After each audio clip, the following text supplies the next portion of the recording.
Bonjour à tous, il est 8h30, l'heure à laquelle doit débuter notre webinaire.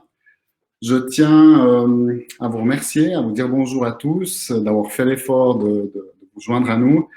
On est spécialement très content avec Proximity et Silicon Group de vous recevoir pour cet événement. Il y a plus de 45 personnes connectées, donc c'est un grand succès pour nous et on espère qu'on va être à la hauteur des personnes qui sont présentes. Je vais peut-être commencer ma présentation en nous présentant. Donc, tout d'abord, on aura autour de la table virtuelle, parce qu'on est disséminé sur toute la Suisse romande, entre Genève, Lausanne et Martigny, Thomas Ferrari de Proximity, cofondateur, Frédéric Brunet, team leader ERP, et puis votre serviteur Bertrand Fournier, directeur général de Silicon Group. Je reviendrai un tout petit peu plus tard sur les personnes et puis sur le déroulement exact de ce webinaire.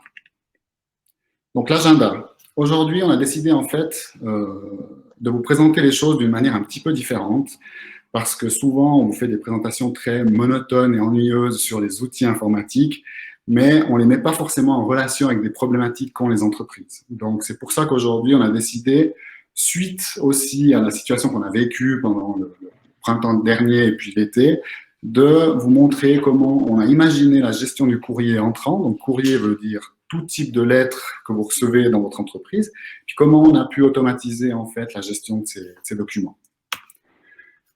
On a aussi pris quelque chose qui pour moi me tient spécialement à cœur, la gestion des tickets de mes cartes de crédit et aussi les justificatifs d'achat qui sont toujours très compliqués à gérer dans les entreprises, parce qu'on doit donner ça à l'administration, ne pas les perdre. Donc, on a essayé d'imaginer une manière un petit peu plus moderne de le faire. Vous verrez, c'est quelque chose de quand même relativement simple, mais qui simplifie grandement la vie de nos équipes. Et puis en dernier, quelque chose de plus important, on va dire, qu'on aimerait mieux éviter, c'est les factures entrantes, donc nos créanciers qui nous envoient des factures. On veut aussi par là vous montrer comment on a pu automatiser la gestion de ces factures pour les amener jusque dans l'ERP, jusque dans la comptabilité, sans quasiment traitement manuel, si ce n'est un vrai traitement de validation et d'approbation de ces factures. Autour de la table, donc j'ai dit qu'il y avait Frédéric Brunet, Thomas Ferrari et puis moi-même. Il y a aussi Pierrick Marais, en fait, cofondateur de Proximity avec Thomas, qui est dans le chat. Donc, si vous avez des questions, vous n'hésitez pas à les poser dans le chat. Lui essayera d'y répondre, ou alors on prendra ces questions à la fin via son intervention. Et puis, on a encore une personne qui est le gardien du temps et de l'organisation et du PowerPoint, c'est Lauriane Fournier, que je remercie pour le travail qu'elle a réalisé pour l'organisation de cet événement. OK. De quoi on va parler ce matin? Ce matin, on va parler de la PME moderne. Alors, c'est un peu pompeux de parler de PME moderne. Je n'ai pas du tout la révélation ultime de ce qu'est une PME moderne, mais on a quand même une certaine idée de comment on peut atteindre cette modernité. Tout d'abord, je n'aimerais pas parler du Covid, mais j'aimerais plutôt parler de digitalisation positive. Le Covid nous a forcés à nous réinventer. On a beaucoup parlé, peut-être, dans vos entreprises, de modern workplace, c'est-à-dire de l'environnement utilisateur, Windows, comment les gens peuvent accéder à leurs documents, comment les gens peuvent travailler depuis la maison. Aujourd'hui, on peut passer à une réflexion autour de l'entreprise moderne, avec un système qui est beaucoup plus agile, beaucoup plus connecté avec le business, et puis qui permet d'accélérer et puis de simplifier en fait le traitement des informations dans votre entreprise. De quoi on parle comme information? On parle de devis, on parle de factures, on parle d'écriture comptable, on parle de rapprochement bancaire, on parle de processus administratifs qui sont très classiques, mais qu'aujourd'hui on se doit de moderniser et qu'on a envie de réfléchir avec vous sur cette thématique. Autre point très important, et des choses qui nous touchent aujourd'hui, je crois que vous avez peut-être vu dans les actualités ce matin, je crois que c'est Moderna et Pfizer qui ont été attaqués, le Centre européen de régulation des médicaments, enfin des médicaments, qui a aussi été attaqué, donc ils se sont fait subtiliser des données. Donc c'est important aujourd'hui que les logiciels soient à jour, qui respectent en fait les nouveaux standards de sécurité et aussi qui se mettent à jour par rapport aux nouvelles réglementations. Donc là, aujourd'hui, on a choisi de vous montrer principalement des solutions qui sont disponibles en SaaS, donc Software as a Service, donc où vous n'avez plus besoin de vous poser la question sur comment je les mets à jour, comment je les sauvegarde, comment elles vont prendre en charge le QR code, l'ISO 222, enfin des choses comme ça. C'est une évolution naturelle et standard du logiciel et vous n'avez pas besoin de vous préoccuper de ces éléments. C'est vraiment aujourd'hui très important parce que les entreprises ont des nouvelles attentes et surtout des nouvelles contraintes qui apparaissent, notamment sur la nouvelle loi de la protection des données qui a un impact quand même très fort sur le quotidien des entreprises. Environnement de travail moderne, ça veut dire quoi? À la fin de mon introduction, je vous montrerai, en fait, je vous parlerai de 2 exemples concrets de comment on peut moderniser votre environnement de travail business. La première, je vais utiliser Outlook. Vous allez me dire, Outlook, c'est pas très moderne. Mais malgré tout, on peut moderniser le fonctionnement d'Outlook via une solution, un module qui vient s'ajouter dans votre Outlook et puis qui va vous simplifier votre travail quotidien, en tout cas pour une bonne partie des entreprises présentes. Et puis, je vais vous parler en quelques secondes d'un exemple qui me tient spécialement à cœur.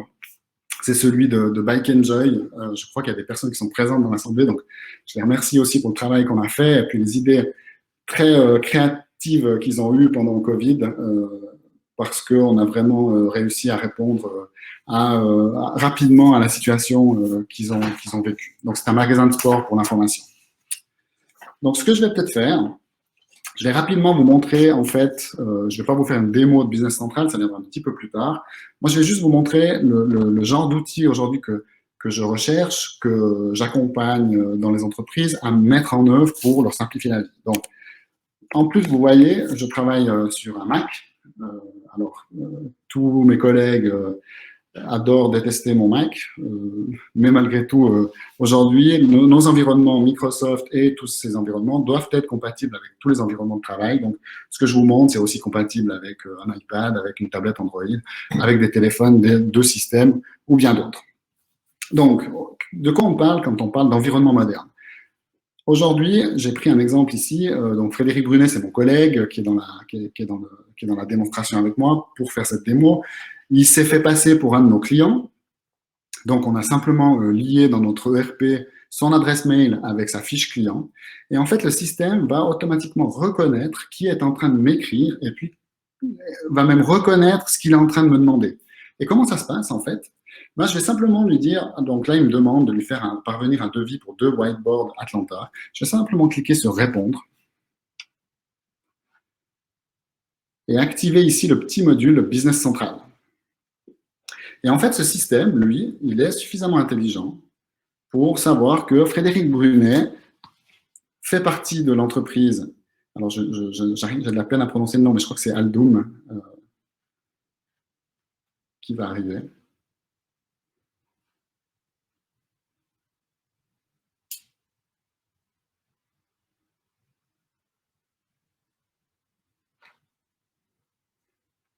Ça, c'est l'effet démo du matin.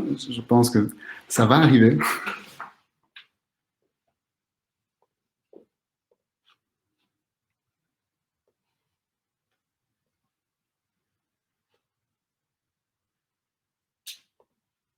OK, donc on voit là le Adatum Corporation, donc où Frédéric travaille. On a des informations qui sont tout de suite disponibles dans Outlook. Donc, on voit le solde des factures, on voit les factures échues, on peut voir ici les dernières commandes, les dernières expéditions. Donc, c'est vraiment un système qui est extrêmement intégré dans vos outils du quotidien et qui vous simplifie la vie. Parce que la comptabilité, c'est une chose très importante. La partie commerciale est aussi très importante. Et le fait de pouvoir interagir avec vos clients de manière simple, c'est vraiment une richesse aujourd'hui. Et puis, ce que va me permettre de faire le système, c'est que depuis là, je vais directement pouvoir créer un devis, en fait, pour la demande de Frédéric Brunet et Adatum. Et en fait, le système va reconnaître à l'intérieur du mail le produit qui a été demandé. Donc, ici, je vais pouvoir simplement modifier les quantités. C'est la seule chose qu'il n'a pas recommandé. Et puis, je peux même rajouter éventuellement d'autres articles dans l'offre, dans le devis qui est ici, et enregistrer le devis. Et en fait, là, le système est en train de créer le devis directement dans votre ERP, ce qui vous fait gagner énormément de temps. Donc, on voit ici le devis, avec peut-être des remises qu'on peut appliquer. directement sur le devis, et puis je vais pouvoir en fait enregistrer ce devis, et puis le joindre, l'envoyer par email. Et vous allez voir, en fait, le système va générer le PDF, va directement compléter le mail par rapport à un modèle qu'on a prédéfini et joindre en fait le PDF à l'email. Et ça, c'est vraiment aujourd'hui le fonctionnement qu'on veut avoir dans les entreprises. On veut se simplifier la vie, on veut gagner du temps, et puis on veut directement intégrer la donnée dans le système au lieu de devoir passer par des saisies supplémentaires, de la double information et des choses comme ça. Je voulais juste vous montrer ce petit exemple parce que pour moi, il est vraiment intéressant de voir comment aujourd'hui on peut fonctionner avec ces environnements. Et puis, je vous ai dit aussi une chose, dans cet environnement aujourd'hui qu'on a, on doit être mobile, on doit être distant, et il est important de pouvoir automatiser en fait les processus. Et je vais donc vous expliquer ce que Bike Enjoy a mis en place et les choses sur lesquelles on réfléchit aussi avec eux. Donc au début du Covid, Christian Clival, un des fondateurs du magasin, m'a appelé puis m'a dit moi je ferme, malheureusement plus d'activité, je ferme. Et puis quelques jours plus tard, il m'a appelé, il m'a dit est-ce qu'on pourrait mettre en place un système de réservation pour que les gens puissent venir déposer leur vélo, récupérer leur vélo ou alors simplement prendre rendez-vous avec nous pour retirer de la marchandise qu'ils ont précommandée. Et puis dans la suite Microsoft, parce qu'aujourd'hui, je vous parle d'écosystème informatique. Dans la suite Microsoft, il existe une solution qui s'appelle Bookings. Donc, en quelques clics, dans une solution qui était inclue dans Office 365 que lui utilise au sein de son magasin, on a pu mettre en place un système de réservation avec des services et avec, par exemple, des plages avant le rendez-vous, des plages après, pour garantir que les clients ne se croisent pas. Et aujourd'hui, c'est vraiment cette capacité qu'on recherche dans les idées qu'on développe avec nos clients, c'est avoir un écosystème le plus complet. Donc, je vous disais, on doit être mobile, on doit automatiser les processus, on doit rendre les choses très adaptables et très simples à gérer. Désolé, ça c'est le défaut des outils un petit peu connectés.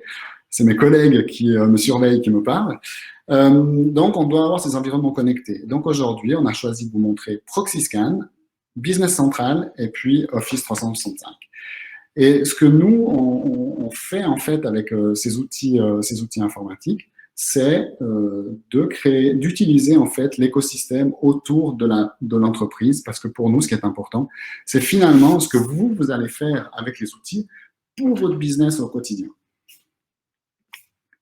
Voilà, je suis arrivé à la fin de l'introduction.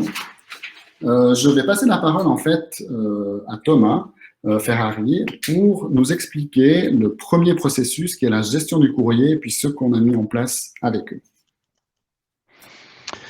Merci Bertrand. Bonjour à tous. Alors, je voulais juste peut-être commencer avec en remerciant Silicom, effectivement notre partenaire, pour montrer effectivement nos différents outils. Si tu peux juste retourner Bertrand sur le PowerPoint avec le schéma. Juste quelques mots rapides sur la société Proximity. Donc, on a une société de services qui accompagne donc dans la dématérialisation ou la digitalisation, spécifiquement pour les PME. On distribue aujourd'hui un outil, comme l'a dit tout à l'heure Bertrand, qui s'appelle ProxyScan, qui s'intègre, alors on le voit sur le schéma, on va le commenter dans quelques secondes, qui s'intègre parfaitement justement aux outils, qui est totalement intégré aux outils Microsoft 365. Proximity, c'est effectivement, on est principalement basé sur la dématérialisation, c'est-à-dire que tout seul, effectivement, ça ne sert pas à grand-chose.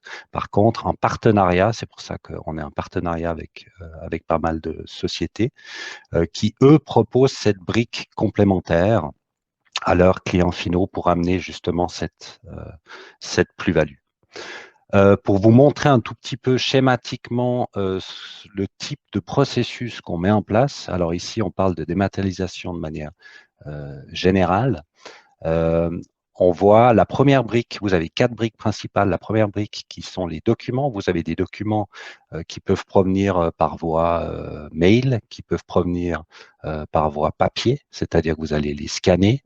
Vous avez des documents PDF qui peuvent être présents aussi chez vous. Et enfin, vous pouvez aussi prendre en photo avec votre smartphone. Voilà.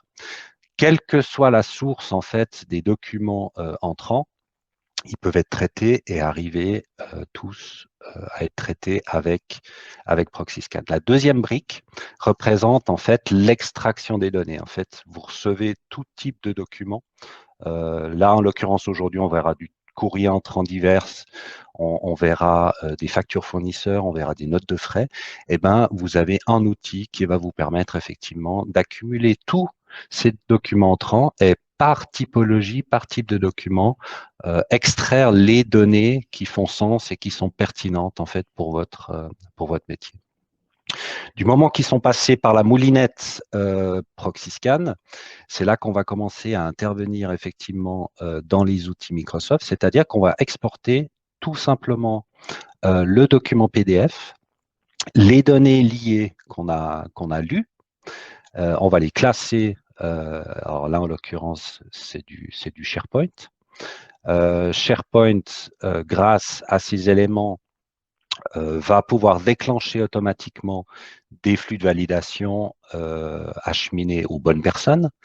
On va pouvoir effectivement valider ou pas certains documents selon la pertinence, avec Outlook, avec Teams, enfin avec les outils Microsoft. Et ensuite, quand cette validation elle est effectuée, effectivement, on va pouvoir alimenter votre ERP. Ici, on a pris l'exemple de Business Central avec ces données. Et enfin, faire le lien entre les données qui sont présentes dans votre ERP et le document qui a été classé dans votre GED, ici en l'occurrence SharePoint. Donc, on a, comme l'a dit tout à l'heure Bertrand, on a 3 flux principaux. On va monter en puissance. On va commencer effectivement par le courrier entrant diversifié. Donc là, vous avez vraiment le courrier entrant. On parle de tout et n'importe quoi. Hein. Ça peut être un contrat, ça peut être une lettre de réclamation, ça peut être une offre. Enfin, ça peut être tout et n'importe quoi. Et les notes de frais et ensuite les factures fournisseurs. Ici, on voit vraiment un schéma générique. Donc, ce que je vous propose, c'est effectivement de partir directement sur la démonstration. Donc, ProxyScan, donc l'outil qu'on distribue, en fait, c'est une simple, vous avez Internet Explorer, vous avez un navigateur web, vous avez un lien URL et ensuite vous avez un utilisateur et un mot de passe. Et la seule chose à faire, c'est se connecter. Alors, on arrive sur l'interface ProxyScan. Vous avez ici, vous voyez 3 lignes. On a préchargé effectivement les 3 flux documentaires qu'on va traiter aujourd'hui. Donc, on a le premier ici qui est Home Proxy, qui est nommé Home Proxy. En fait, c'est simplement le courrier entrant. On a le deuxième ici qui sont les factures fournisseurs et ensuite ici les notes de frais. Donc, simplement, pour le traiter, je sélectionne ma ligne et j'ouvre simplement ici mon premier flux. Alors, qu'est-ce qu'on aperçoit au niveau de l'interface? On voit ici effectivement sur la gauche qu'on a une miniature effectivement des documents. On a un premier document, un deuxième document, un troisième document, un quatrième document. C'est quoi? C'est simplement les 4 courriers qu'on a décidé aujourd'hui de vous montrer et qui sont, on le voit, effectivement classés correctement. On a un premier document qui fait 2 pages, un deuxième qui fait 2 pages, un troisième qui fait 1 page et un quatrième qui fait 1 page. La seule chose à cette étape que j'ai à faire, c'est simplement de vérifier que c'est correct et ensuite passer à l'étape suivante. Alors, il y a 2 étapes principales dans ProxyScan. C'est effectivement une première étape, comme on vient de le voir, qui va vérifier que mon courrier entrant a bien été découpé. Et une deuxième étape qui va simplement, ici, que je viens d'ouvrir, on va pouvoir effectivement voir les index qui ont été reconnus ou lus sur ces différents documents. Donc, c'est ça qu'on appelle effectivement information pertinente. Donc là, simplement, j'ai un premier courrier que je dois traiter. je vois ici, on a mis en arrêt forcé. Donc, tous ces index que vous voyez ici, tous ces rectangles, effectivement, ils peuvent être paramétrés à votre convenance. Ici, simplement, je vais mettre un objet. Donc, objet, vous voyez ici sur la droite, j'ai mon document. Je peux aller sélectionner les informations directement sur mon document. Vous voyez ici un surbrillance. Je peux sélectionner pour indiquer effectivement que j'ai un bordereau de livraison. Ça sera simplement l'objet de mon courrier. L'expéditeur, je vois qu'il allait le reconnaître automatiquement. Le type de courrier, eh ben là, voilà, on peut choisir effectivement une liste de typologies de courrier que vous recevez régulièrement. On peut choisir aussi une date. Alors ici, on a décidé de mettre la date du jour, c'est-à-dire c'est soit la date du scan quand le courrier entrant arrive, ou alors simplement mettre la date, d'aller reconnaître la date sur le document en lui-même. Et ensuite, pour acheminer ce courrier, il faut bien sûr un destinataire. Mais chez Silicom, on a un certain nombre de destinataires qu'on a définis. Pour la démo, on a fixé sur Bertrand. Ensuite, on a une notion d'urgence. Il y a certains courriers qui ont besoin uniquement, qui sont là à titre informatif, qui peuvent être classés directement. On a des courriers qui doivent être traités. On a des courriers qui doivent être traités aussi de manière urgente. Donc, on peut mettre une urgence haute à choix. La personne qui traite le courrier entrant, donc chez Silicom, ce qui s'est passé effectivement, c'est au début du Covid, on a travaillé avec Silicom pour mettre en place ce type de solution vraiment de manière très pragmatique, très simple. En fait, il y avait très peu de personnes qui travaillaient encore dans les bureaux. Donc, il suffisait qu'il y ait une personne qui ait réceptionné le courrier une fois par jour ou une fois tous les 2 jours. Simplement, le scanner et ensuite traiter via ProxyScan et les outils Microsoft. Donc, ici, simplement, quand j'ai validé mon premier courrier, l'outil passe directement au deuxième et je peux sélectionner ici mon objet comme je l'ai fait tout à l'heure. On voit que c'est directement repris. J'ai mon expéditeur qui est là. Je peux choisir éventuellement une catégorie différente et ensuite je valide. Voilà. Je vais passer au troisième. Je vois que c'est un bulletin de livraison. Voilà. Je peux rajouter un petit commentaire en disant attention à valider lorsque la facture arrive. Voilà. Et ensuite, je valide. Et ensuite, j'arrive sur mon dernier courrier. Je vois que c'est une invitation à la brisolée. Donc là, je sélectionne simplement l'objet. Je peux dire, je peux mettre un petit message. À destination de Bertrand et je valide. Voilà. Donc, du moment là, on a fait l'exemple avec 4 courriers entrants. Donc, j'ai traité, si on veut, mon courrier entrant du jour. Je clique sur valider et ensuite, on va retourner simplement sur la fenêtre avec tous les lots qui sont présents et il y en a un qui est en train, on voit ici les étapes effectivement du processus ProxyScan qui est en cours d'export. Voilà. Donc là, on voit, il ne nous reste plus que ce sera nos 2 prochains flux qu'on va traiter tout à l'heure. Et je vais donner la parole à Bertrand qui va récupérer effectivement maintenant ces documents qui ont été exportés dans SharePoint.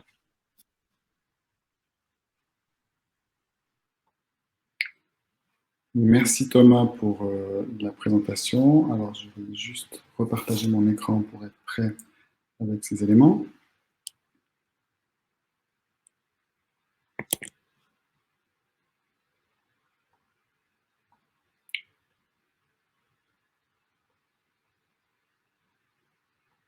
Pardon.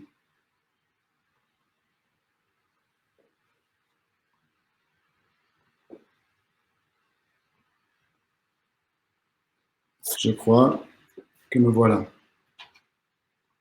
C'est juste. OK. Donc, je reprends la main pour vous présenter en fait ce qui se passe. Effectivement, dans le contexte qu'on a vécu, pour nous, c'était important de pouvoir traiter ce courrier et puis de pouvoir garantir que l'information arrive à destination des bonnes personnes. Alors, c'est pas une chose qui paraît extrêmement importante et de gérer la brisolée du FC Lacombe, bien que ce soit quand même le FC Lacombe. Mais c'est important pour nous d'avoir suivi. Puis finalement, on s'est rendu compte que ce processus-là, on voulait le conserver et puis le généraliser à l'ensemble du groupe. Et s'appuyer sur ces outils qu'on a l'habitude de traiter. Donc, qu'est-ce qui s'est passé depuis que Thomas m'a passé la main? C'est que j'ai reçu en fait 4 emails parce que ces documents me sont destinés. Et là, on s'appuie en fait sur une technologie qui est inclue dans les solutions Microsoft 365 qui s'appelle Power Automate. Donc là, on a Power Automate, c'est un petit peu la domotique de l'informatique, c'est-à-dire que c'est un système qui permet de récupérer un événement n'importe où dans votre système informatique et puis de provoquer d'autres événements ou alors de décider de traiter les choses d'une manière ou d'une autre. Donc là, on est dans un simple flux d'approbation et on voit que c'est déjà un email un petit peu particulier parce qu'il y a des boutons en fait à l'intérieur sur lesquels je vais directement pouvoir interagir et où je vais avoir en fait le statut de ce que je suis en train de faire. Donc je vais vous montrer le premier. Donc là, on a effectivement le document que m'a transmis Thomas sur, je crois que c'était une facture de carte d'essence. À l'intérieur de ce mail, je peux directement cliquer et retrouver en fait mon document, ce qui est quand même assez pratique pour la personne qui va devoir prendre connaissance de ce document. Donc on voit exactement le document qu'on avait. Petit intérêt de ces documents qui sont scannés par ProxyScan et par d'autres systèmes, c'est vraiment important d'appliquer de l'OCR parce que après on va pouvoir, en plus, je vous montrerai ça tout à l'heure, faire des recherches sur le contenu même du document, ce qui peut aussi nous faire gagner beaucoup de temps. Donc là, voilà, j'ai pris connaissance de ce document. Moi, je vais l'approuver simplement. Et à ce moment-là, je peux mettre un commentaire et puis envoyer cette approbation. Et en fait, vous allez voir, là, le mail change de format parce qu'il a détecté que j'avais déjà approuvé ce document. Donc, même si je reviens sur ce mail, parce que moi, j'ai une habitude de ne pas marquer les mails que je n'ai pas traités en lu, même si je n'ai pas encore marqué ce mail en lu, pour moi, il fera partie des documents que j'ai traités. Je profite juste de faire un petit saut sur Teams parce que c'est pas l'objectif de la présentation d'aujourd'hui, mais c'est juste pour vous montrer qu'en fait le système il est vraiment totalement intégré. En fait, nous on utilise beaucoup aujourd'hui à l'interne le système Teams pour communiquer et collaborer au sein de nos équipes. Et au sein, directement dans Teams, on retrouve toute une grande partie d'informations qui sont disponibles dans le système Microsoft. Et on trouve Power Automate,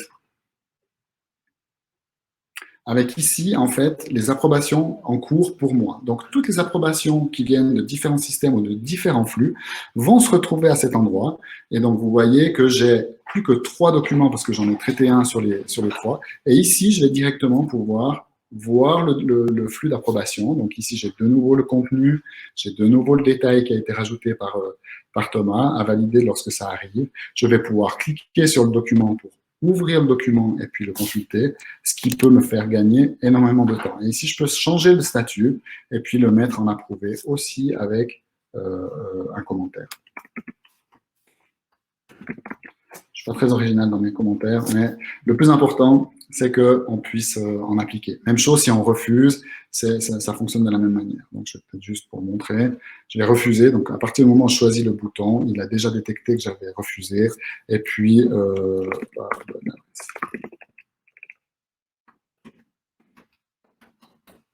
OK.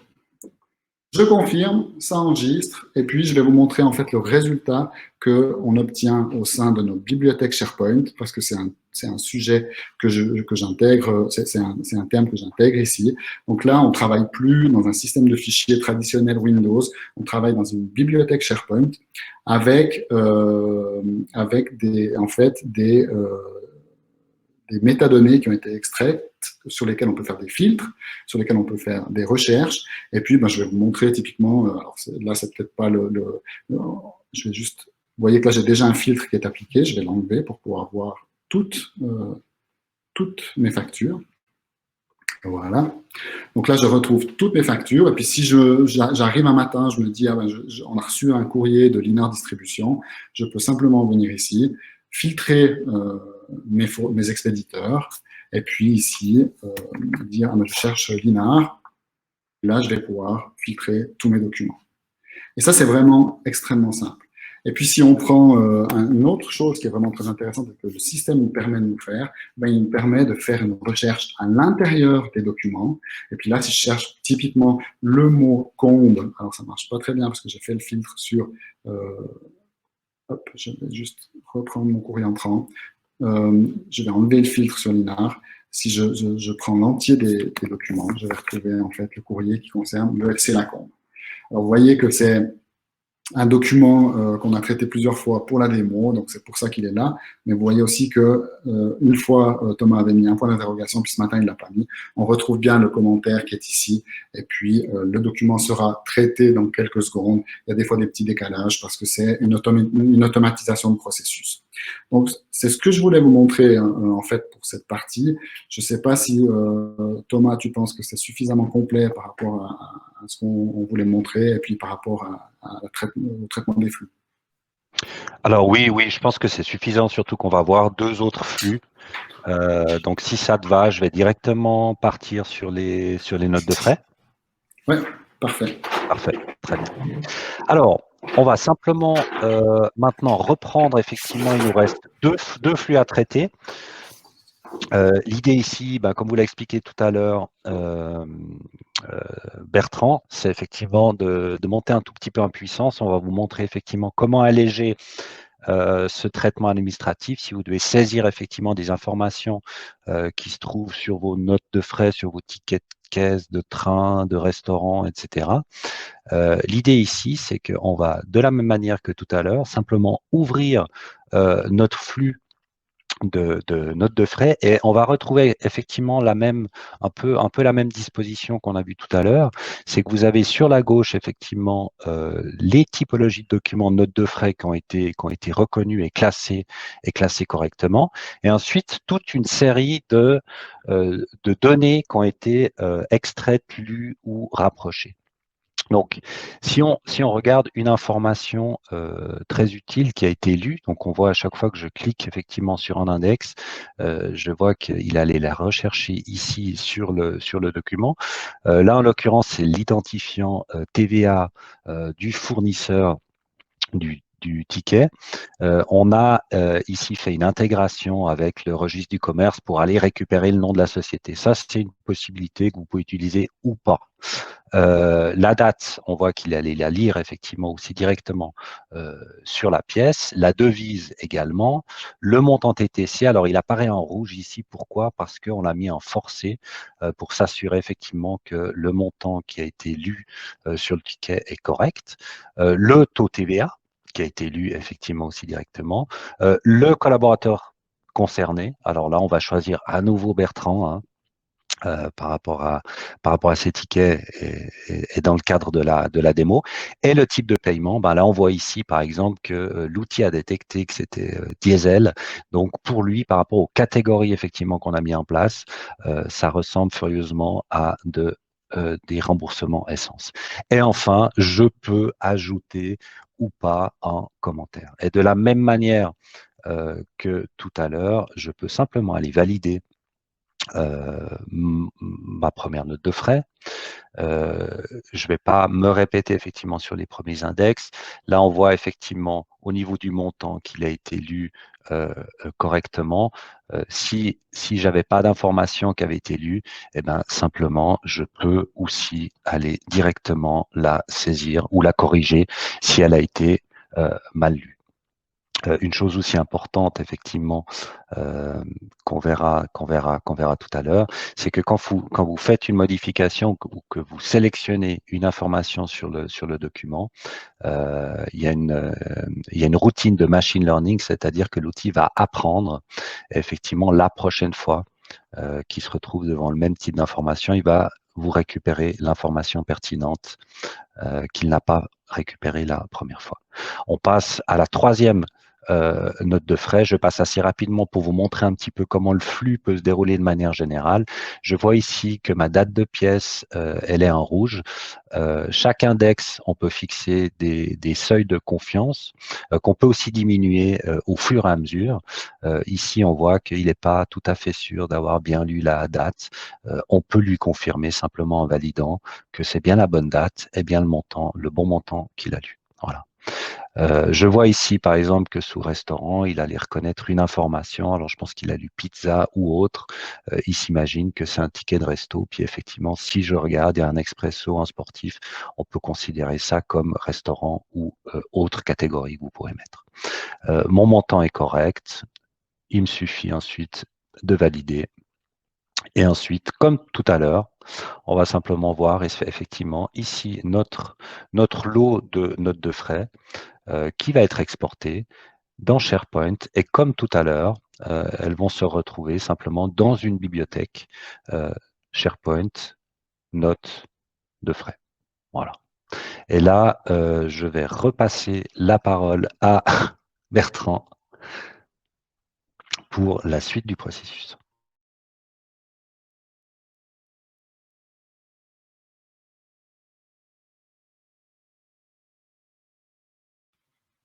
Si j'enclenche pas mon micro, vous n'allez pas m'entendre.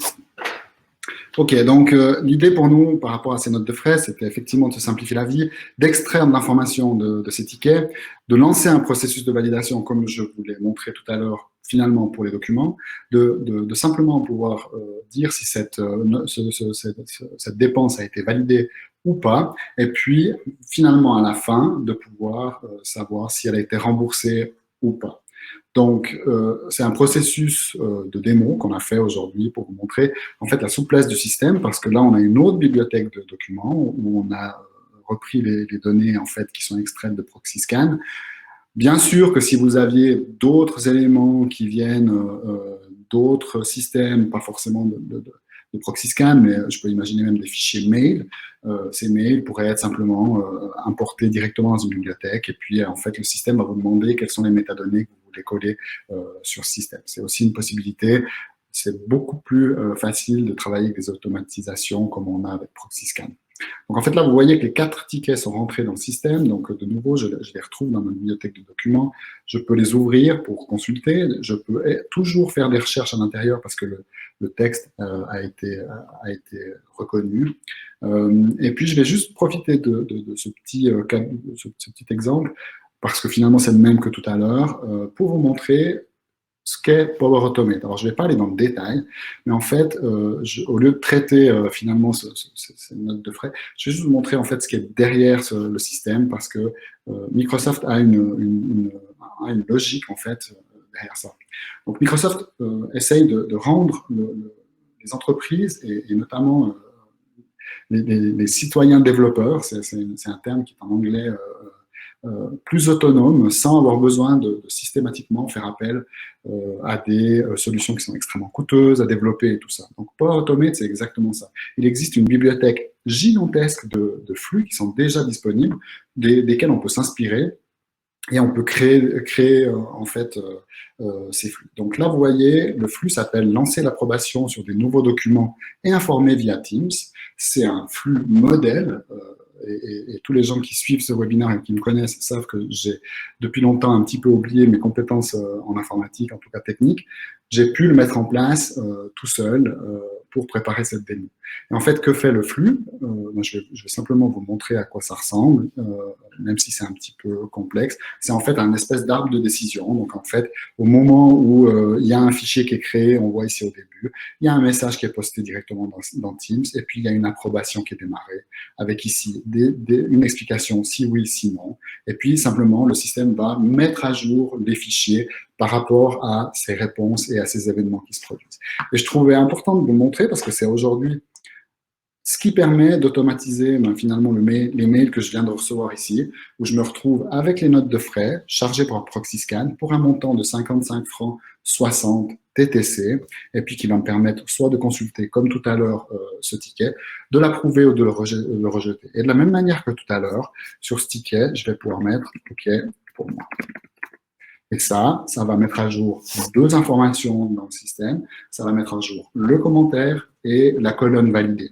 Et si après vous voulez développer un processus différent parce que vous avez une autre manière de gérer les tickets, je fais par exemple référence à une autre manière de faire, après c'est notre fiduciaire qui va simplement traiter ces éléments pour les passer en compta et récupérer la TVA, et ben vous pouvez donner accès à votre fiduciaire directement dans la bibliothèque où vous avez scanné ces documents, où vous avez extrait en fait cette information et où elle pourra directement venir récupérer et la pièce, le justificatif, le taux TVA, le montant et éventuellement le montant de la TVA. Donc, vu que le temps passe vite, je voulais simplement m'arrêter sur cette partie. On voit quand même qu'on est dans un système totalement différent d'un système de fichiers traditionnel. On a vraiment de l'information qui est à disposition, sur laquelle après on va pouvoir faire des recherches, des tris, des filtres et même croiser ces informations dans des tableaux de reporting et des choses comme ça. Donc, je crois que vu le temps passe très vite, je vais repasser la parole directement en fait à Thomas pour passer à la partie facture parce que sinon on va retenir trop longtemps nos invités. Oui, très bien. Alors, on retourne effectivement dans ProxyScan pour traiter là à nouveau notre troisième flux de documents. Donc là, c'est aussi pour vous montrer qu'effectivement, en un seul et même endroit, tout votre courrier entrant est traité, quelle que soit la typologie de document et quelle que soit sa source. Donc, à nouveau, je vais ouvrir ici mon lot de documents. Et on a toujours à peu près le même type d'affichage. On voit que les index ne sont plus du tout les mêmes. On parle ici de factures. Donc, qu'est-ce qu'on va faire à ce niveau-là? On voit que nos factures, effectivement, sur la gauche, elles ont été bien découpées, hein, correctement. Je peux naviguer auprès de ces quatre factures et je vois effectivement qu'elles ont été bien découpées. J'ai une première information ici à renseigner qui est la société, la comptabilité en fait sur laquelle je vais imputer ces factures.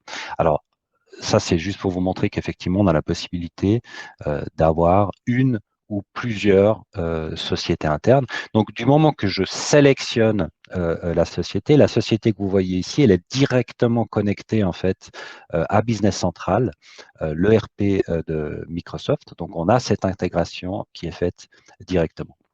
Là, vous avez vu que ça a pris un tout petit peu de temps, effectivement, parce que l'outil, il est simplement allé interroger Business Central sur quelle base? C'est ce qu'on va voir maintenant. Donc, je vais pas revenir effectivement sur les éléments qui ont été lus, sur les index qui ont été lus automatiquement. Ils sont chaque fois en surbrillance sur votre document. Vous pouvez les modifier, etc., etc. Là, par contre, ce qui est important de peut-être de visualiser, c'est qu'on allait lire un identifiant TVA sur cette facture. C'est cet élément-là, en fait, qui nous a permis d'aller rechercher dans Business Central, dans notre société Cronus, que cet identifiant correspond effectivement au fournisseur Swisscom et que son compte de charge préférentiel est le 6510. Voilà, ça c'est simplement des informations qu'on a alimentées dans l'outil métier, ici l'outil comptable. Ensuite, on a toujours la possibilité, effectivement, à nouveau, de choisir directement son fournisseur dans Business Central ou alors de modifier le compte comptable. On a effectivement également une date de facture qui a été lue, une date d'échéance qui a été lue ou calculée. Par exemple, on peut mettre une règle, date facture, elle est peut-être du 4 septembre, on rajoute 30 jours ou 15 jours selon les délais d'échéance qui sont paramétrés dans l'outil comptable, ou alors on peut aussi le saisir manuellement ou choisir simplement une date d'échéance à choix. Ensuite, on allait lire effectivement aussi un numéro de facture. Hein, on voit ici qu'il a été récupéré. Le montant TTC a été extrait directement depuis la zone BVR. La devise, le type de TVA. On a également ici un champ qu'on a rajouté. À nouveau, ici, ces champs-là peuvent être totalement paramétrable. On peut en rajouter, on peut en enlever selon votre besoin. Ici, j'ai simplement rajouté une information sur la périodicité de la facture. Ça peut être une information qui est importante pour la validation ou alors que vous aimeriez retrouver au final dans votre ERP. Le BVR a été lu et voilà. Du moment que j'ai fait ces vérifications, alors là, on a pris un tout petit peu de temps pour expliquer, je valide simplement les différents éléments. Là, la deuxième facture, on retrouve à peu près les mêmes informations. Je peux rapidement checker que ça correspond bien. Je valide. Je tombe sur la troisième facture. Alors, vous voyez ici qu'on est allé lire le montant TTC directement dans le QR code. Ça signifie aussi que vous ayez du BVR, que vous n'ayez pas de BVR, que vous ayez une facture étrangère, que vous ayez du QR code, quel que soit le type de facture que vous recevez. Avec un seul outil, effectivement, vous arrivez à tout gérer dans le même flux. Le numéro de facture, on voit qu'il allait lire aussi. On voit que le type de paiement, maintenant, on a du QR code. Je vais simplement valider.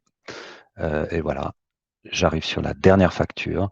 Ici, on a une facture d'assurance. À la place de l'identifiant TVA, j'ai peut-être utilisé une autre information pour faire le rapprochement avec mon outil comptable.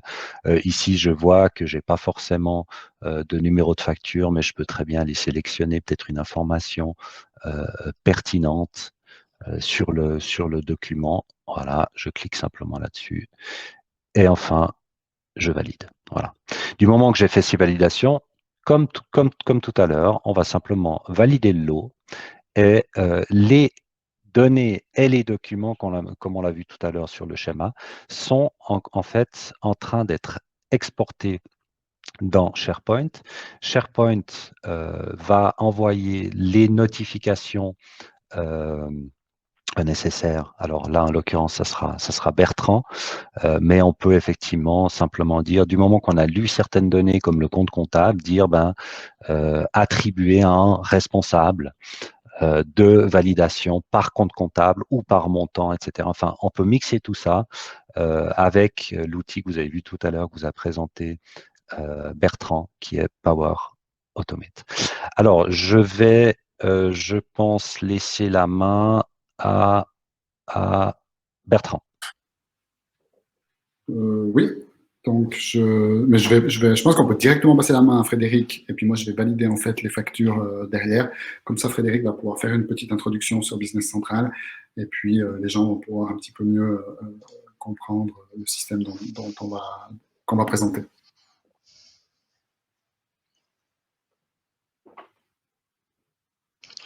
Merci Bertrand. Bonjour tout le monde. Donc là, ce qui va se passer, c'est que Bertrand, en arrière-plan, est en train de valider au travers d'un email l'acceptation, la validation des 3 ou 4 factures que Thomas a poussées dans le flux d'informations.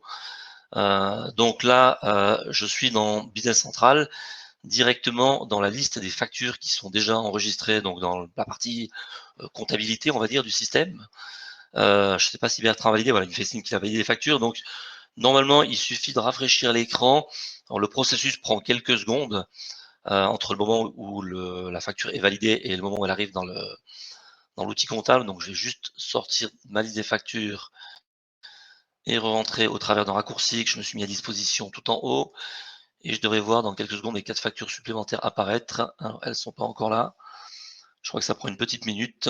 Donc, en attendant, je vais juste vous remontrer le tableau de bord du Business Central. Donc, l'application Business Central, donc c'est un ERP complet qui couvre la partie gestion et compta financière de l'entreprise.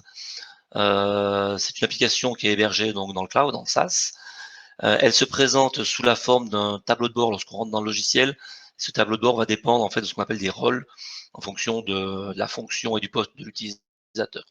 Donc là, moi, j'ai un rôle, on va dire, de responsable comptable, ce qui fait que le système m'affiche sur mon tableau de bord d'entrée principalement des informations financières.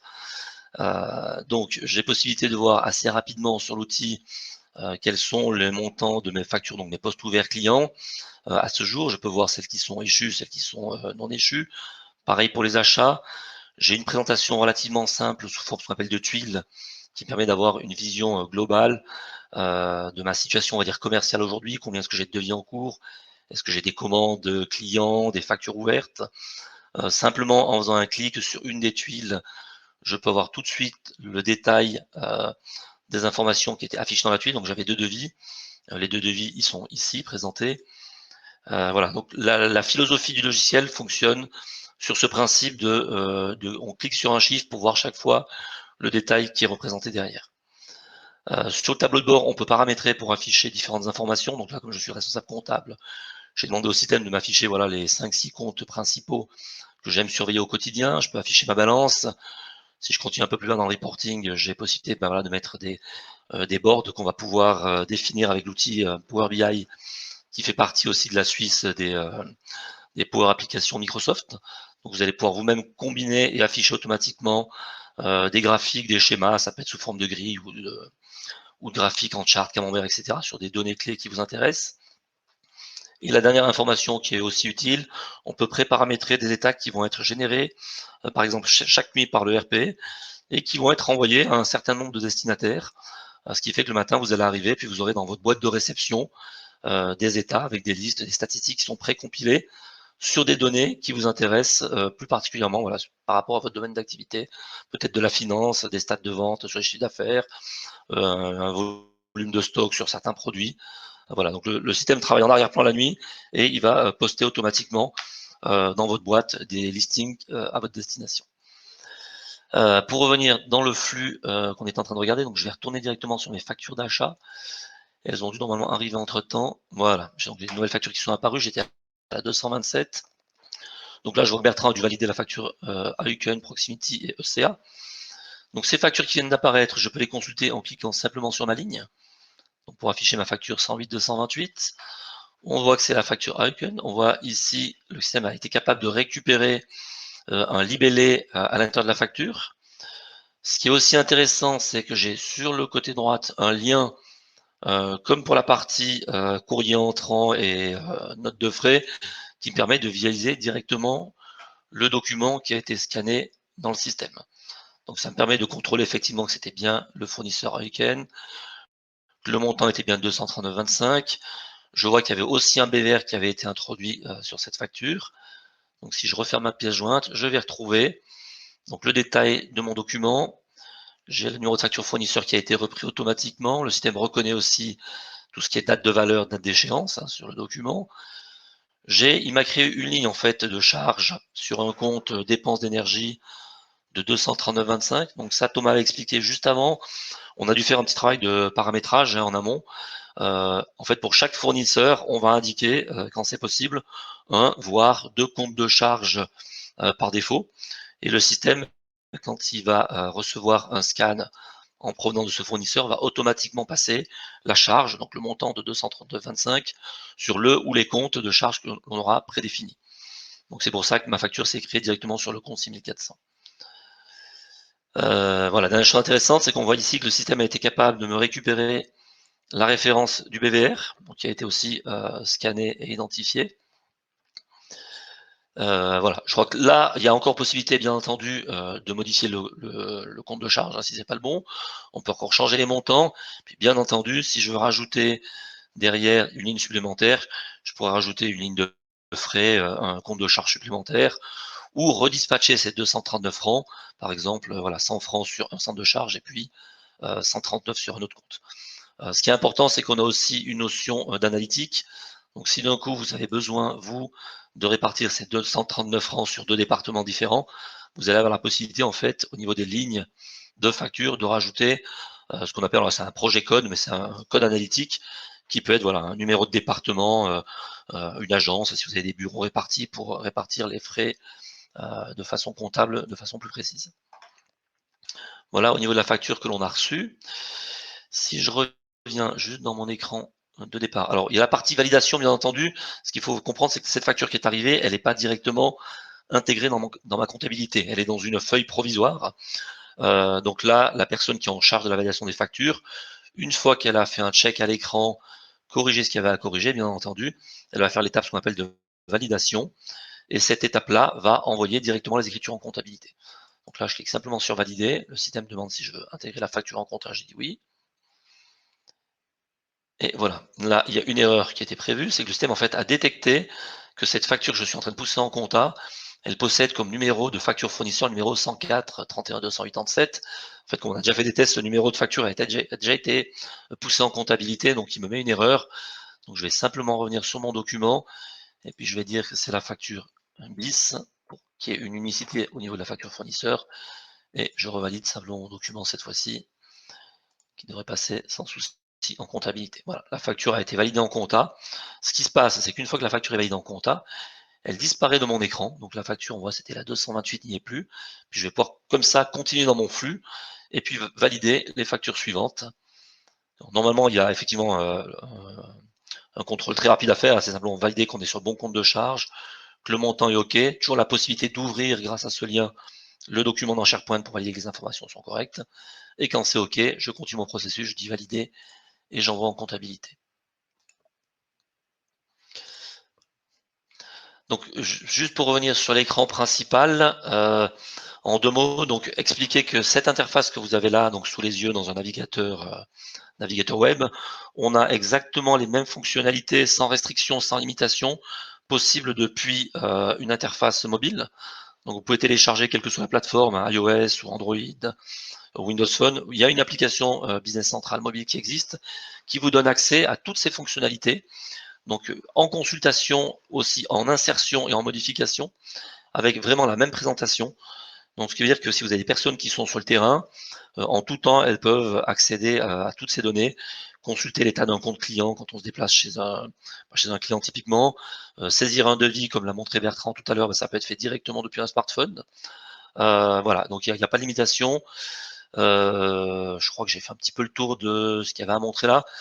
Juste pour information, je crois que Bertrand, il est prévu un webinar en début d'année, plus spécialement focalisé sur Business Central.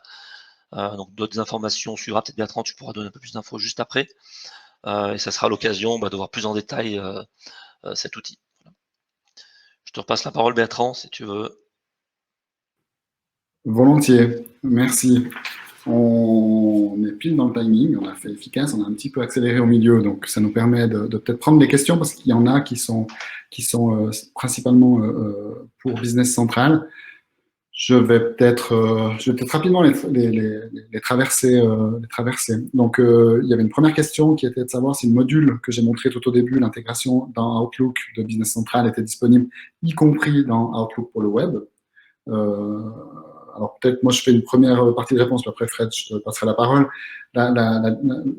L'approche de Microsoft par rapport à ça, c'est de développer uniquement des composants web qui, par contre, eux, viennent s'intégrer dans Outlook, et plus le contraire. Avant, ils faisaient on appelait ça des modules exprès pour Outlook, pour le client lourd. Aujourd'hui, on a vraiment le même module dans le web qu'on retrouve dans le client lourd. Je ne sais pas si tu peux confirmer ça par rapport à cette partie-là, Fred.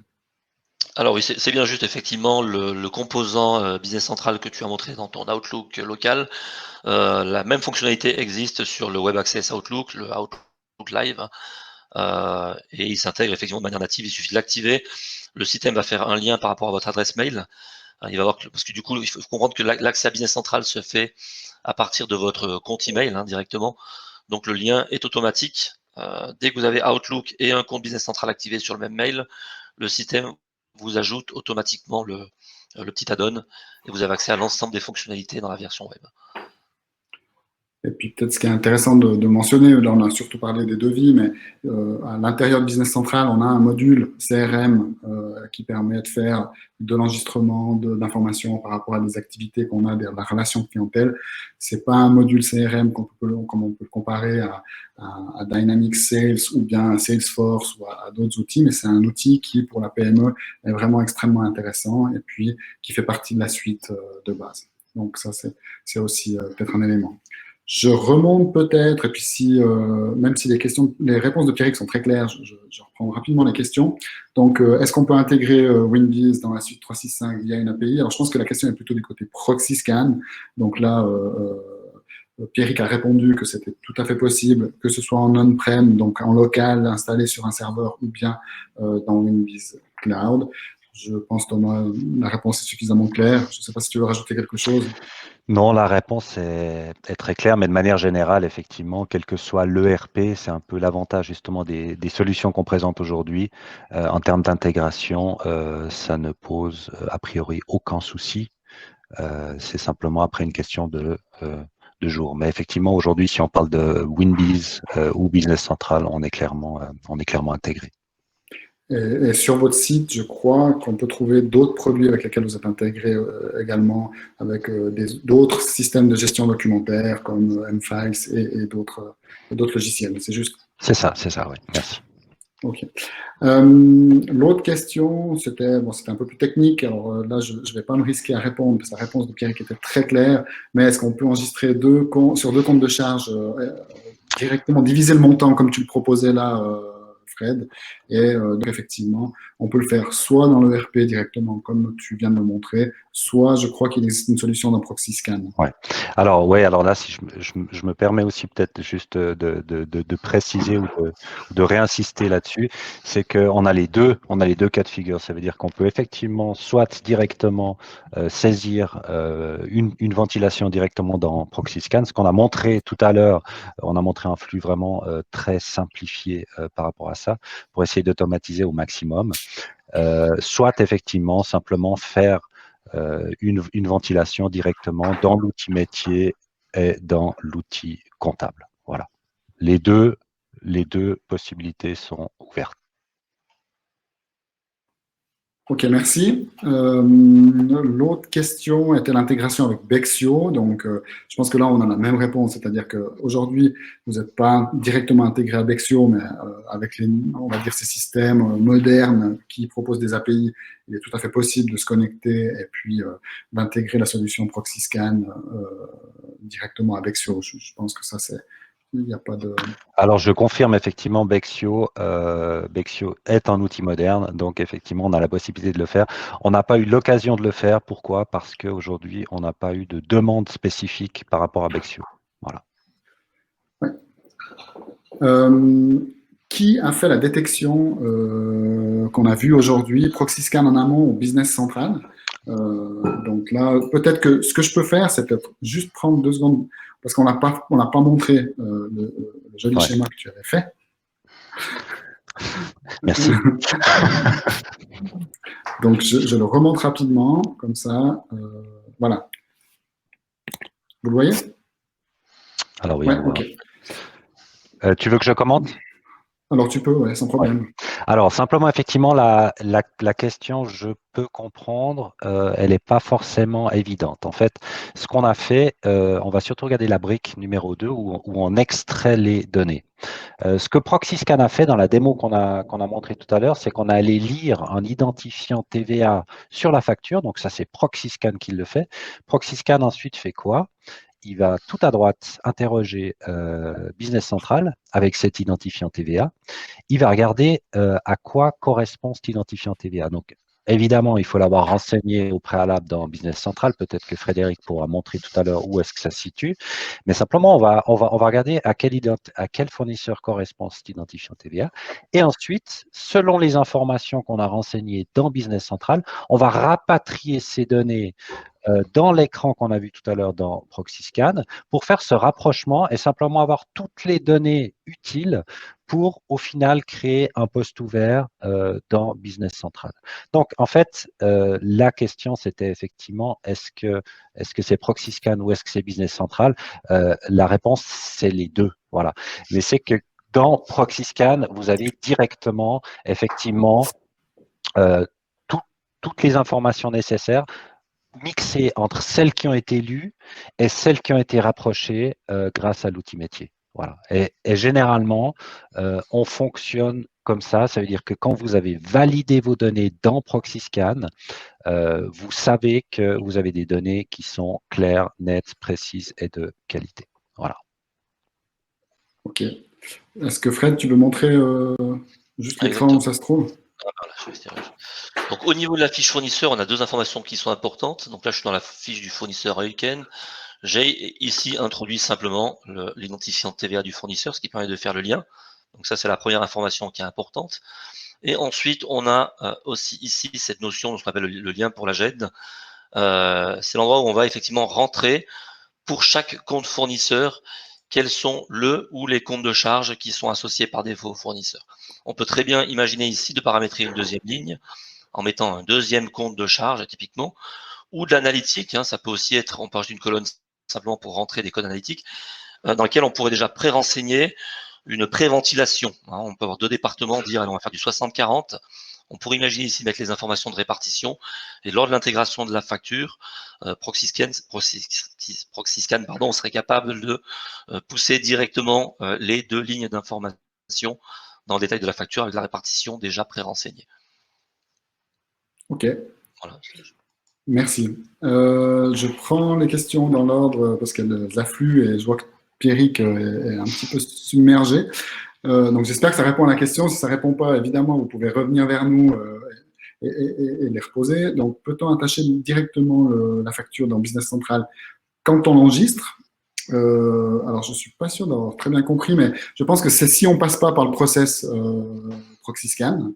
Ce qui peut arriver. Donc, je ne sais pas, Fred, si tu peux peut-être. Je peux montrer, effectivement, pardon. On peut directement. J'ajoute encore un petit point. Il y a une chose que nous, on utilise beaucoup, qui nous a simplifié la vie, c'est on a mis sur pied une boîte aux lettres dans laquelle on pousse en fait les factures qu'on reçoit par PDF, et puis ProxyScan va en fait extraire le PDF. Ça peut aussi répondre à la question, mais je te laisse montrer comment on peut le faire dans Business Central. Donc là, juste pour information, effectivement, vous allez rentrer manuellement votre facture dans le système. Et là, vous avez possibilité de rajouter ce qu'on appelle soit une pièce jointe, c'est-à-dire directement d'insérer un PDF que vous avez sur votre poste, de l'ajouter directement en tant que pièce jointe document. Ou si vous avez effectivement déjà une gestion documentaire, SharePoint ou autre, vous avez possibilité de rajouter directement un lien Internet qui évite de stocker le PDF dans la base de données de Business Central et de l'avoir en un seul point centralisé au niveau de la GED. Donc, vous pouvez très bien rajouter manuellement des liens, des pièces jointes, éventuellement encore des notes, des commentaires sur chaque facture que vous allez saisir manuellement. Exactement. Donc, l'idée, effectivement, le lien que tu as montré pointe bien sur le document là où il est stocké. On ne fait pas avec ce système de lien de copie dans Business Central. Donc, c'est aussi plus simple à maintenir et à prévoir des migrations, des choses de ce type-là. Donc, j'espère que j'ai répondu à la question. Si ce n'est pas le cas, je vous laisserai nous informer.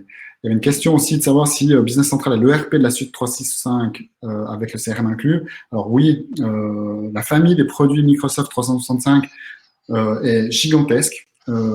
Mais on va dire qu'on a trois grandes familles. On a une famille qui s'appelle Business, qui est tout ce qui est l'environnement de collaboration pour les PME. Donc, on parle de mail, on parle de SharePoint, on parle de Power Automate, de Power Apps, de Power BI, de tous ces éléments qui permettent de travailler au quotidien de faire les tâches bureautiques traditionnelles. Après, on a la partie Dynamics, où là-dedans, on trouve Business Central, et puis après, toute une série de produits plutôt orientés CRM, vente, avec des choses autour du marketing, avec vraiment des produits très puissants. Mais là, ce qu'on vous a montré aujourd'hui, c'est Business Central. Et dans Business Central, il y a effectivement ce CRM qui est tout à fait opérationnel pour une PME. Donc oui, c'est bien Business Central qui est dans la suite 365. Il y a encore une question, peut-on utiliser M-Files au lieu de SharePoint? Ça, c'est ce que vient de montrer en fait Frédéric. Déjà, je ne sais pas si Thomas peut me faire un pouce si je ne dis pas de bêtises, vous êtes intégré avec M-Files? Oui. Parfait. Et donc, le lien que vous créez dans M-Files, il est tout à fait possible de le récupérer et puis de le mettre ici sous la forme d'un lien, comme on a montré avec SharePoint, parce que finalement, SharePoint est un système de stockage de documents basé sur des liens, donc ça fonctionne exactement pareil. Tu veux montrer quelque chose, Fred? Non, juste pour montrer effectivement qu'on pouvait directement intégrer un lien. On peut faire un copier-coller d'un URL ou quelques liens, ça peut être aussi un dossier Windows, ça fonctionne aussi, ouais. Qui peut ramener sur un serveur avec un dossier partagé. Après, il y a une question, effectivement, il y a la réponse de Pierrick. Effectivement, quand je parlais d'écosystème il y a bientôt une heure, quand on est dans un écosystème très Microsoft, on a quand même des avantages de fonctionnement et d'intégration qui peuvent être intéressants. Je crois qu'il y a encore... Le système est-il lié pour effectuer le paiement des factures auprès de la banque? Donc là, je passe la parole à Frédéric. Moi, en tant qu'utilisateur, j'aurais tendance à dire oui, parce que je paye les factures. Donc, effectivement, l'outil Business Central est adapté aux nouvelles normes de paiement ISO 20022. Donc, dans les deux sens, que ce soit la récupération des fichiers de paiement des clients et dans la génération du fichier Payne qui part aussi auprès de la banque. Donc, ça, c'est interfacé. Ça gère déjà les nouveaux formats QR facture, autant à la réception des factures fournisseurs. Donc là, on n'avait pas l'exemple, on avait des PVR standards, mais le système est aussi capable d'identifier et d'intégrer des QR BVR. Et pareil pour la partie génération donc de factures que vous allez vous-même imprimer pour vos clients.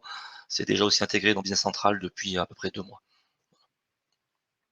Peut-être ce qui est intéressant de dire, donc le système Business Central est nativement compatible avec les réglementations suisses, donc le plan comptable proposé par Business Central est le plan comptable suisse, qui a un nom d'une personne suisse-allemand, je ne me souviens plus, le Meyer, le Stromer, le Strofer, quelque chose comme ça.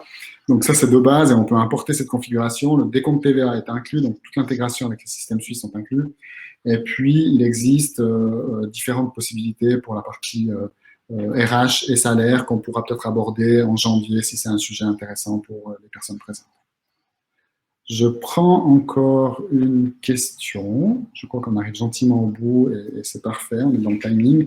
Donc, c'est une question de M. Leost concernant la destruction possible des documents. Donc, il y a une réponse de Pierrick, ton collègue Thomas. Je ne sais pas si tu veux apporter un complément ou si. Peut-être. Ouais, vas-y.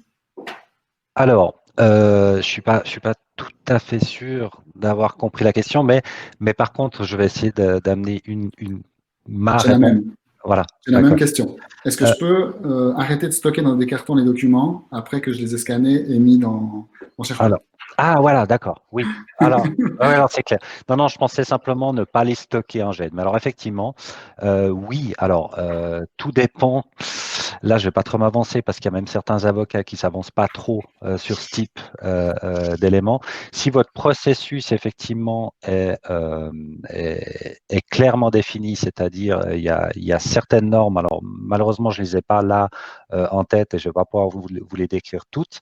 Mais simplement, effectivement, si c'est du PDF A, si le processus, si vous arrivez à reproduire effectivement la facture fournisseur à son état scanné, s'il y a un timestamp, enfin, il y a 2-3 normes, on va dire, légales à introduire dans votre processus. Hein. Ce n'est pas uniquement SharePoint qui va être à valeur probante pour pouvoir détruire vos documents, mais c'est vraiment l'ensemble du processus.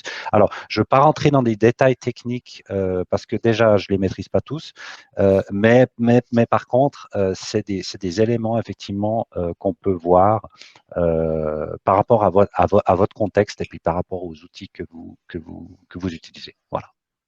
Alors, voilà, j'ai fait ce que je pouvais.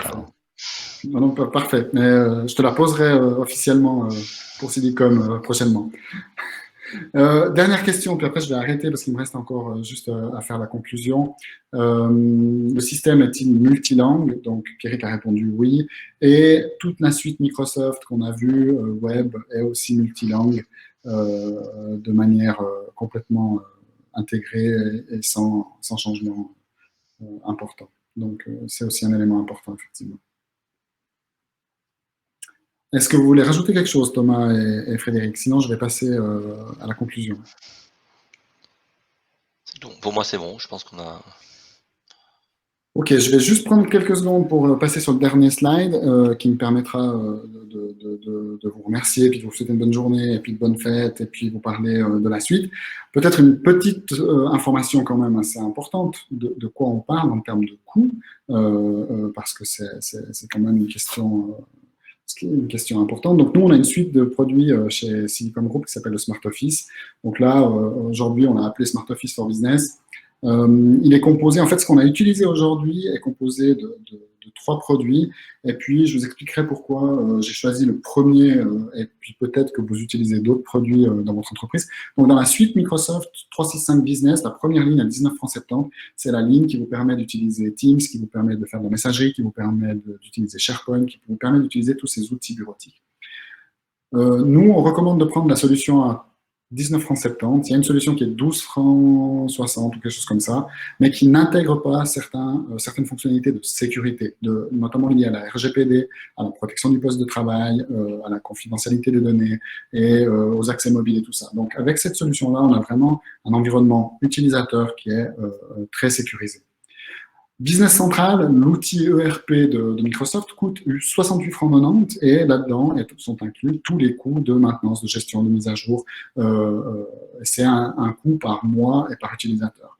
Un des gros avantages de Microsoft par rapport à la concurrence, c'est la possibilité d'avoir des licences qui s'appellent Team Member. Team Member, c'est un membre d'équipe qui n'a pas des accès de comptable, qui n'a pas forcément des accès de quelqu'un qui va configurer le système, mais qui va simplement interagir avec le système et par exemple créer des devis directement depuis Outlook, suivre ces devis et puis lancer, enfin être partie prenante de processus dans votre entreprise, mais pas forcément pour le comptable. Mais c'est quand même un élément intéressant parce que moi, par exemple, au sein de Silicon Group, j'utilise une licence de type Team Member et je peux aujourd'hui faire toutes les activités et tâches de visualisation, controlling. J'ai les mêmes accès, simplement certaines choses, je ne peux pas les modifier de base et je crois que ça arrange bien tous mes collègues. Le dernier point, c'est ProxyScan. Donc, ProxyScan, c'est un autre type de pricing. C'est un prix au niveau entreprise. C'est un prix au niveau nombre de pages qui vont être traitées dans le système. Donc là, on a pris le prix pour une PME. Thomas, est-ce que tu as une idée du nombre de documents dont on parle dans cette… Alors oui, par rapport à cette volumétrie, on est à 5000 pages annuelles, ce qui correspond à peu près à 2500 factures par année. Voilà. Donc, un coût sur l'entreprise qui n'est pas si élevé et puis qui apporte quand même beaucoup d'éléments. Oui, alors peut-être, j'ose, excuse-moi, je t'en prie. J'ose juste parce que c'est vrai que si on regarde les prix comme ça, on a l'impression que ProxyScan est plus cher que Business Central. Alors effectivement, tu as apporté la précision. Je voudrais juste peut-être quand on parle effectivement du prix de 125 francs par mois, c'est donc la licence effectivement qui est comprise par rapport à la volumétrie. C'est l'hébergement de la solution. On a vu que c'était une solution qui était full web.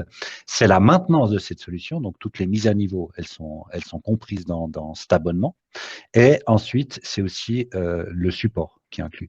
Donc, en fait, vous n'avez pas de frais. C'est très transparent. Vous payez 125 francs par mois et tout est compris. Voilà, vous n'avez pas de frais annexes. Voilà, je voulais juste apporter cette précision. Merci.